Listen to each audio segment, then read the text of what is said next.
I'm the best aviation man. No, there are thousands of them. We are some of those lucky people who got exposure and we could do something. Now is the time to share with them. And you can only share when your heart is open, you love yourself, and you value yourself. You think my idea would be accepted by somebody.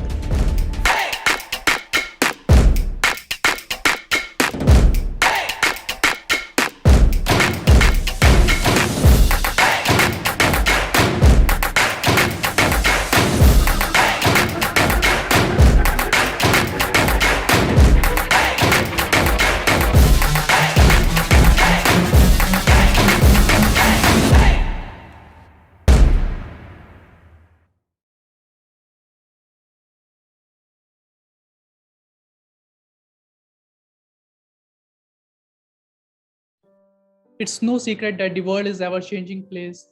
Things never stay the same, society evolves, climate changes, technology evolves, trends come and go.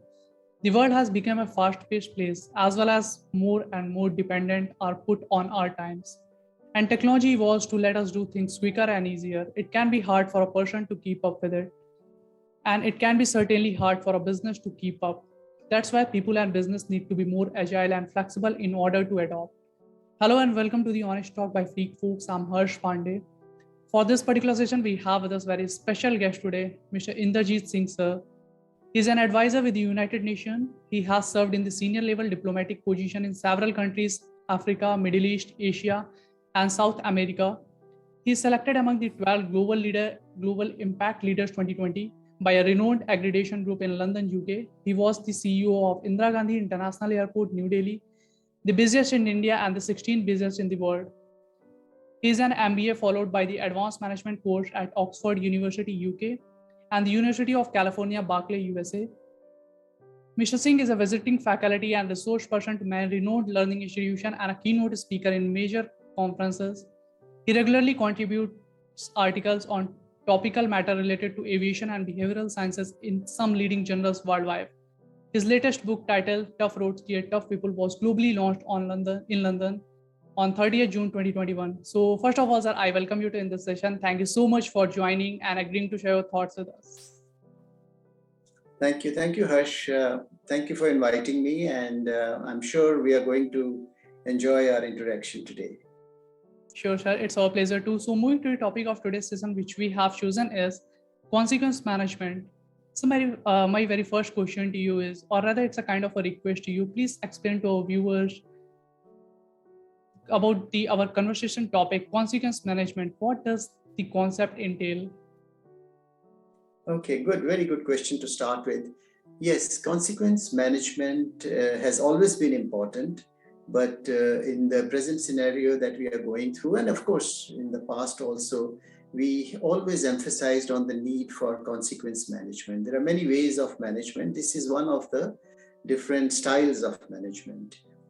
So the consequence management is predominantly accountability, answerability, and responsibility of one's actions. The answer lies in the word only, consequence, and mainly implies to leadership positions.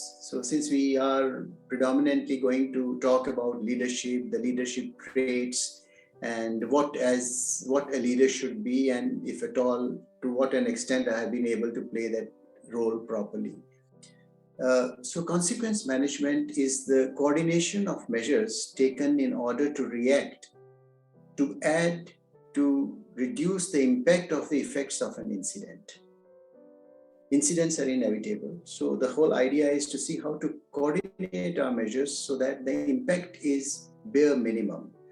In particular, resulting from terrorist attacks. I mean, it really started with the kind of work that we do in aviation, so which entails a lot of actions from the terrorists and our counteraction onto that. And to ensure a smooth coordination of crisis management and security actions. That was the reason for this concept to evolve. A simple example, let's take that there is an accident at an airport. Soon after, there are a few actions that we have to perform. So we immediately cordon the area so that it's not contaminated, so that we can pick up evidences later and join the dots and see why a situation like this came in the first instance. And then in parallel, we do rescue operations, which is important. We extinguish fire, we cut off the aircraft if required to evacuate the people. We have the slides for the chutes, evacuation chutes from which the passengers immediately come out and all that. But there is a subtle difference. And then we do the emergency medical aid, because as soon there is an alert like that, we have a good coverage from the medical people, fire people, everybody reaches the spot and we start action. But we know what we have to immediately do. So that we call as important. And then what is urgent. So, that is a very basic thing that we have to understand. Everything looks urgent. But at that moment, saving life, saving property, saving aircraft to whatever extent is more important than other things. Because that's why when my experience is, I always used to avoid meeting the media immediately, because the first question is, how did this happen? And I always felt that it's very premature and it can lead to a lot of embarrassment on part of the organization, on part of the airlines, because we cannot say it was airlines' fault or it was airport's fault, or it was something to do with nature. I mean, a thunder could strike also and create hell for an aircraft. So that is one of the very important things we decide, that we have a kind of priority list as to what is to be done instantly, what should be done in parallel. So while we are giving some medical aid, one of us is informing the hospitals also to say that these many casualties, be prepared to receive us as soon as we arrive there. We have our own medical facilities at airports, and then we instantly call the immediate close hospitals. But considering that aircraft are so large these days, we may need much more than what we have. So the important thing is to understand what the consequence of that incident would be in advance and know what would be our course of action. Because at that moment, we don't ask questions from each other. Each one of us knows what our role is. In fact, we leaders or people who are at the hands of the affair keep an arm's length so that, the people can put their best foot forward and you are there only to oversee. And in case you find there is some drastic wronggoing, then we intervene. Mm-hmm. But we do not create a panic situation. The panic situation already exists. So as leaders, our aim is to not create more panic, which generally happens. Okay. So this I presume has explained to you what consequence management is. Actually, you have explained very beautifully, and I'm sure the viewers who are watching this session, they are surely going to find this insightful on many levels. So my next question to you is, you have been a management student at some very distinguished institutions of learning. The basic universal management styles being well established, in what way did the advanced management courses help you as a practitioner of management skills? Okay, I think that's another good question that you asked, Harsh. When we go to the schools of management or colleges to start with, we are taught the principles of management. Now, this is one has to understand that a manager is different from leader in strict sense of the word. Otherwise, I would say everybody is a leader in his own life. I mean, a person at the lowest rung also is leader. But in our management parlance, when we say leader, we mean who is on the top, who is controlling the management functions. And by virtue of his position, he happens to be heading the team. So though he is a team member, despite being a team member, he is also leading the team. Okay. So those management skills and all we learn when we are in management schools. But as we grow in our profession, we learn leadership. So we should never mix up that any school or college can give you leadership studies. I don't think there are any books which will teach you leadership. Leadership is what you learn on the ground when you start rising up slowly. And also it depends on your aptitude and attitude. You want to learn or you want to just carry on with what you are doing. I mean, there are a lot of people who are very happy because they think that if they take more, there will be more problems for making mistakes. While as my concept in life is that take more, try new ways of looking, go out of the box, think about new solutions, and see how they work. If they don't work, drop them. But most of the time it works. And also a small thing which I can share with you, that in my life, I have always focused that when you are doing something, either you are winning, you mean accomplishing, or you are learning. You're not losing anything. To put it very straight, let's say I write a book, it doesn't become very popular. So I have not lost anything. I would now sit and do a postmortem kind of a thing. Why this book did not become popular? Maybe I didn't feel the pulse of the people. I didn't know what they want. I went on a subject of my choice and not of their choice. What is important is the target audience should feel good. You see, you may like strawberries, or you may like cheese, but when you go to fish, on the hook, you don't put strawberry or cheese because you like it. You put an earthworm because the fish likes the earthworm. So if you put cheese or strawberry, the fish will not come. Same is in every walk of life, I would say. So if you're writing, you have to feel the pulse. What is that would attract the attention of the audience, the target audience? Okay. If you're writing for school kids, it has to be a different style. If you're writing for professionals, it has to be a different style. If you're more popular amongst sports person, they would like quotations by sports person in it. You see, because then they can relate with them. Okay. So my whole, the answer to your question is why we go for these advanced courses. Like you mentioned, I studied in Oxford. In Oxford, they didn't really teach us management because they knew that we have learned management earlier. We have now worked for a few years. Most of the people who had gone for these kind of courses, advanced management courses, are already from businesses, from work. So then they teach you how to lead people. And then I opted to take emotional intelligence as my elective subject. Main subject was advanced management. Then you have to take an elective subject. So I picked on emotional intelligence because emotional intelligence is not being emotional. It is trying to understand how your learnings can be put into practice. Okay. So you already have an IQ level because you have been selected by Oxford. They won't just take any riffraffs there. Then they give you this emotional intelligence dose. Then when you are serving or when you are working, then you mix the two and see what could possibly be the best solution for that particular crisis situation. Because there is not one size fits everybody, you know. Every instance is different, every problem is different, so solution has to be different. So to answer your question, that is the reason that we have to go for refresher courses. Plus, what we learned, say, 10 or 15 years back, the concepts have changed drastically. So within that larger framework of management, we have these new innovative ideas that come.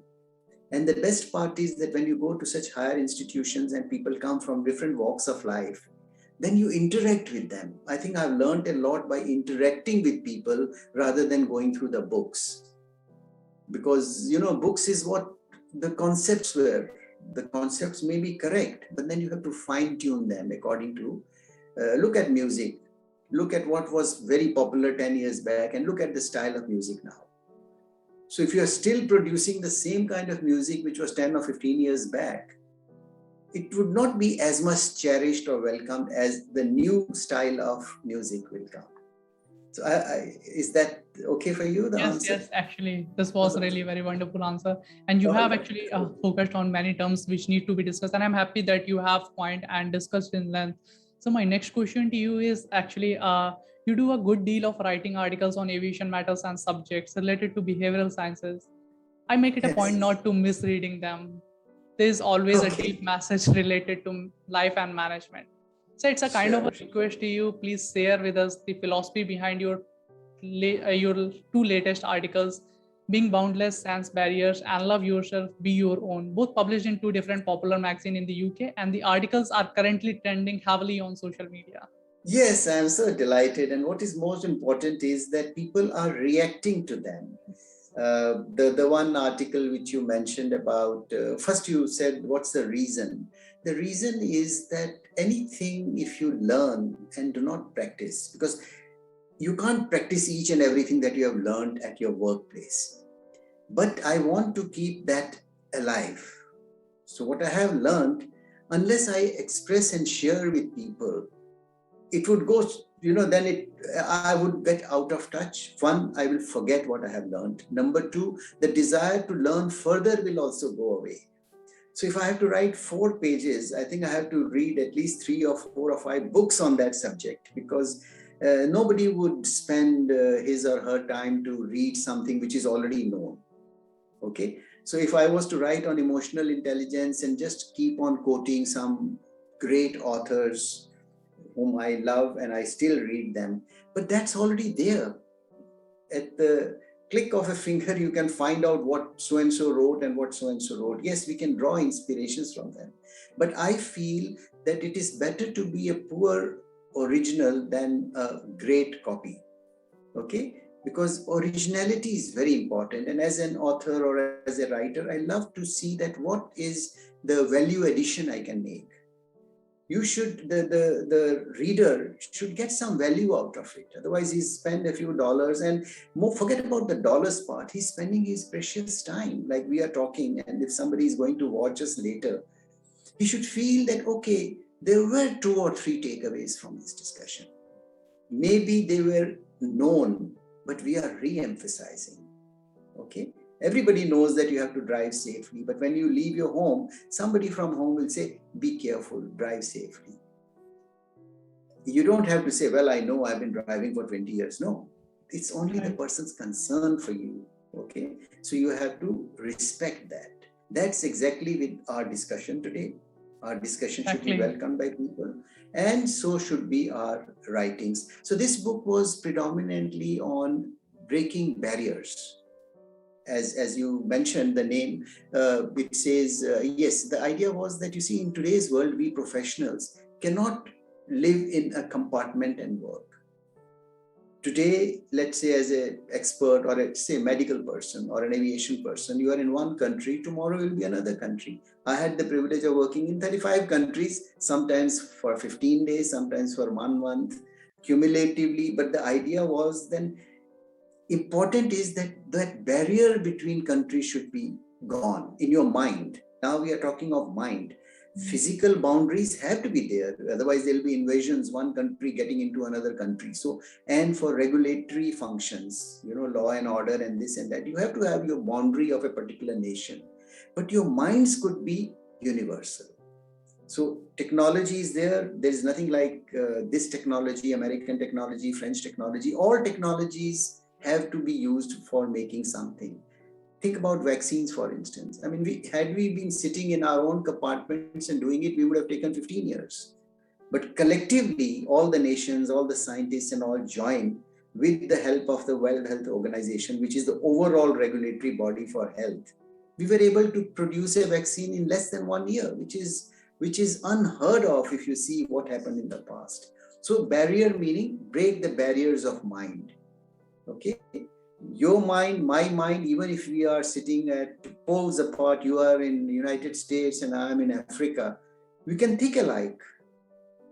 If our minds are receptive, if I'm willing to listen to you, I'm willing to, today I'm talking, so you are listening, but by and large, it would be great to interchange or exchange ideas. So that is about sans barrier. Now I'll come to the next article, which was love yourself. Now, if I have to be adaptable, if I have to go and work in another country, if I underestimate me, I have no self-esteem, I have no self-power or self-appreciation, how can I possibly like anybody else? So I'm trying to advocate in that article that love yourself, which means don't be infatuated by yourself or don't be self-conceited. That is bad. Don't you ever think that I am the God's gift, I am the best podcaster, or I think I am the best aviation man. No, there are thousands of them. We are some of those lucky people who got exposure and we could do something. Now is the time to share with them. And you can only share when your heart is open, you love yourself, and you value yourself. You think my idea would be accepted by somebody. Otherwise, what makes you in that? How people become introvert, because they have no confidence. They feel, if I say something, I don't know what he would think. And but people who are extrovert, people who have confidence, they feel that there is some worth in it. What you have knowledge, share with people. So that was my premise on love yourself. And as you rightly said, that a lot of people have liked these two articles in particular because they are very relevant in our lives. Right. Yeah. Indeed, sir. I think this was really a very heart-touching message from you, for all of us. Sir, my next question to you is, or rather, it's one of my favorite questions. What did you feel on being selected among the 12 Global Impact Leaders 2020? Oh, thank you so much for reminding me about it. Yes, it happened towards the end of 2019. I got this information and I was very thrilled when I came to know, but I instantly held myself back to say that I'll become more humble. It should not get into my head. Being selected as one of the 12 influencers, or it called an Global Impact Leader 2020, that was the name of the award. And when I was told, and specifically that I'm the only one who is from the service industry. So there was one Nobel laureate, there was one big great author, well-known author. They were from different fields of life, but I happened to be one from the service industry. So I felt very good and felt humbled, and I promised to myself that I'll keep my mind open, and more humility should come in, and what my principles about being a global person, being open to people, being compassionate, have empathy for people. I thought I would reinforce, and my versions as I develop should be better than what I am today. My tomorrow should be better than what I am today or what I was yesterday. So that was the kind of an incentive and a push for me. And thank you for reminding me. Yes, it makes me feel good. Thank you. Thank you so much, sir, for sharing actually with us. So my next question to you is, your book titled Tough Roads Create Tough People was globally launched in London on 30th June 2021. What is the underlying message you have conveyed to the readers? Yes. Yeah, because you see, leadership has always been my forte. I mean, I always wanted to be a leader with convictions, a leader with something that who can contribute, something new. I mean, my approach has always been that wherever you are, for whatever time you are, leave an impression. Leave people to think that, yes, during his period, you mentioned I was the CEO of IGI airport. Well, that's the 16th busiest in the world. Now systems are already in place, subsystems are already in place. You have the best people to work, but I always thought I'm there to look after them, and I'm not there to look after the work. That is the new management theory. In fact, it has been there, but the idea is that people are working. Let them work with full freedom. You look after them so that when they are working, they don't have to feel scared of anything else, because you are going to shield them, you are going to protect them emotionally and physically. If I used to say, go ahead and do whatever you want, and I am accountable. That's what we said in the beginning, consequence management. Yes. I am accountable, I am responsible. If some head has to roll, it would be my head and not any one of yours. I'll take the onus of, because I gave you a kind of a command or my advice or whatever, you are just following that. So that is what is most important. That's what I learned. And in this book, Tough Roads Create Tough People, the emphasis was again on all those things. One is, I after introducing what leaders should be and all that, and it was not theoretical. You see, you'll see in my conversation also, I'm not quoting Peter Drucker's and all of this world. We are going by our own experience, because you see, your whole idea is to know that if you follow a certain way of life, where does it lead you?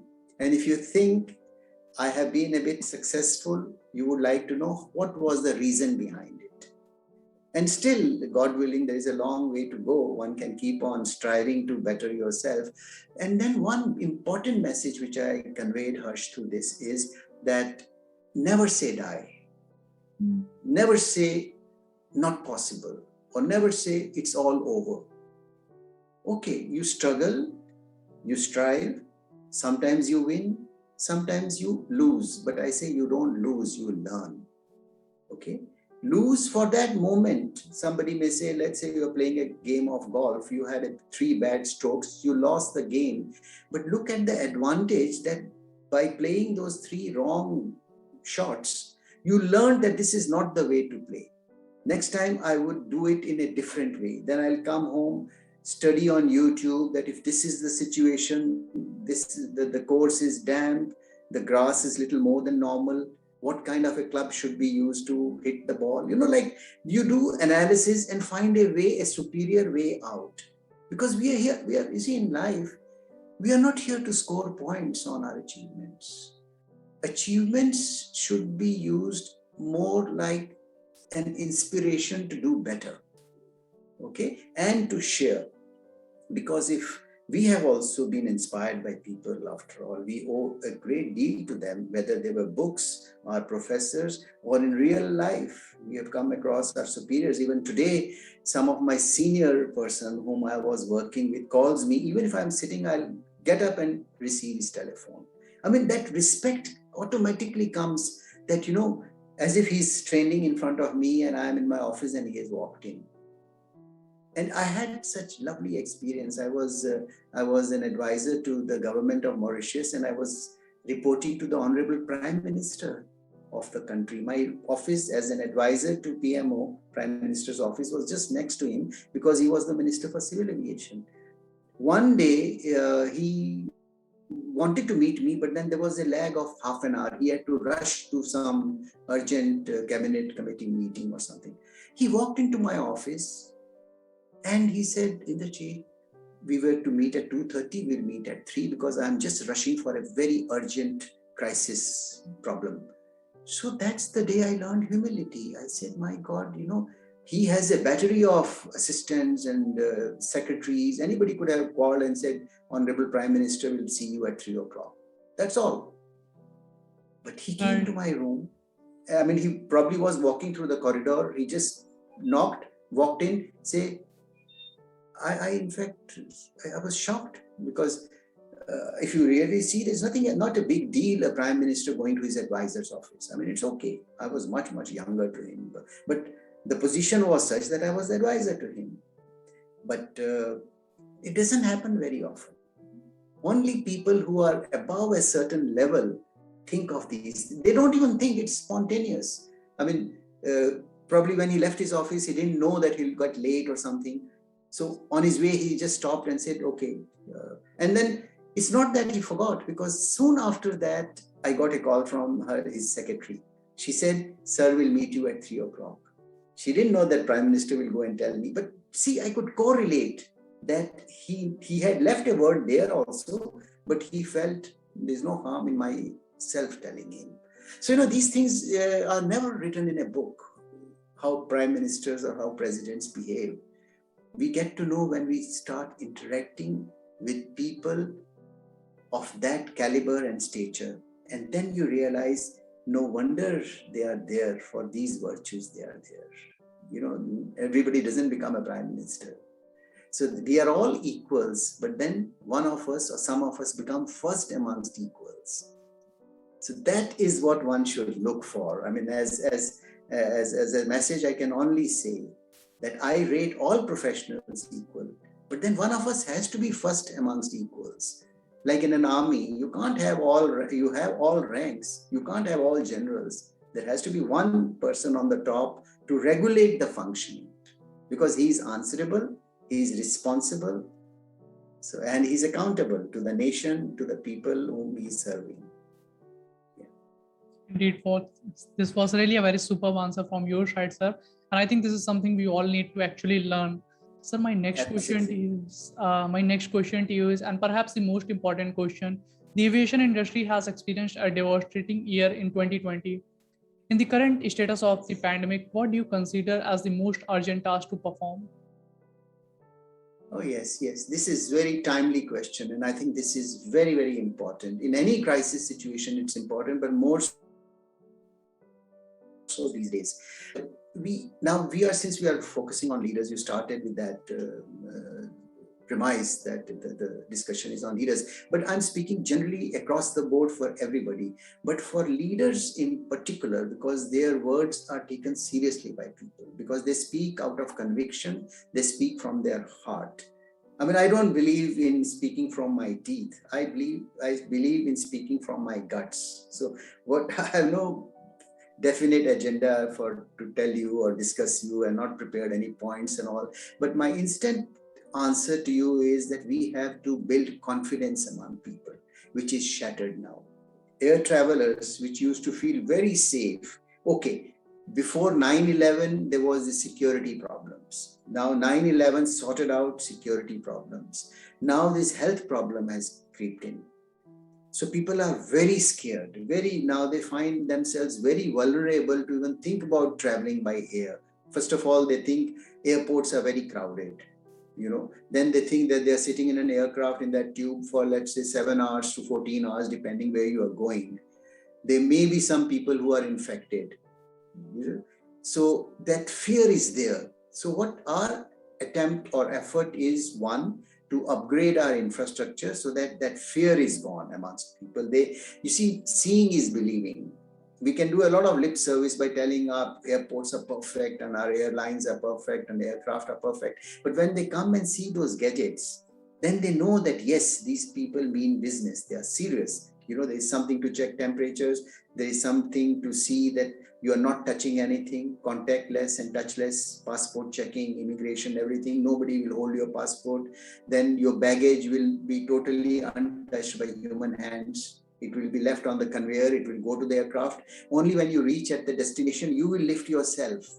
Even we say that let there be no porters also now for some time, unless you're physically challenged and you can't lift a bag or something. That's a different story. But by and large, so these gadgets, when you see, then you feel that, yes, I am safe. So that is our main concern now. We want to bring our traffic levels back to normal of 2019. And it's heartening to tell you that we have touched already 50% of the traffic of 2019. 20 was finished. But 2019, we have touched about 50%. And we are hoping in next 2 years, if all goes well, we should be at the same level.